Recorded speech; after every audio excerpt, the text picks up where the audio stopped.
Assalamualaikum Waalaikumsalam. Mesti peng bak beng nah harium dia. Hai peng bak beng itu negara kan harium. Tak pakai ke sini dia. Om ni tak on cara cok kadang nah harium. Artinya minta mutang tanpa bayar lebih nyo sama dengan kena bubur. Tangkat lagi kita nyo akad kan akad bayar lebih akad utang. Wadah tangkat 3 akad. Dah kumutang peng martu juta aku bayar lama tha 2 tahun.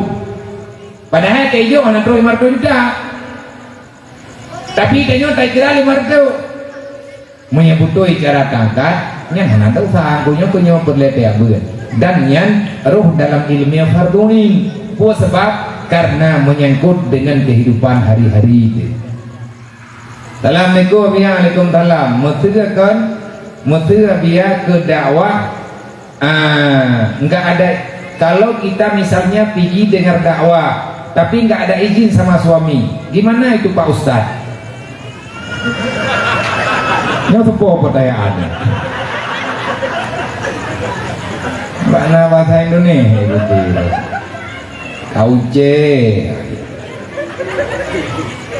Kalau dalam mengikuti acara tausiah ada kala dakwah ataupun ceramah apapun namanya, kalau di tempat penyampaian dakwah di situ yang disampaikan ilmu fardhuin semata-mata, maka tidak ada izin suami, tidak ada masalah karena mencari ilmu fardhuin wajib.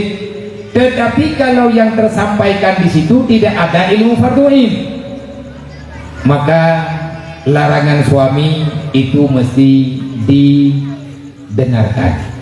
Tak boleh keluar untuk mencari ilmu yang di situ bukan ilmu fardhuin.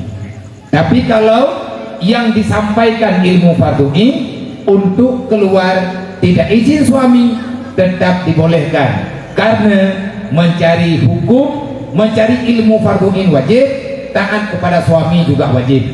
Di saat kedua-duanya wajib, Allah memerintahkan, suami memberi larangan. Yang mana yang kita dahulukan? Tetap didahulukan perintah Allah. Tidak ada istilah taat kepada makhluk, kepada manusia kalau bertentangan dengan perintah Allah.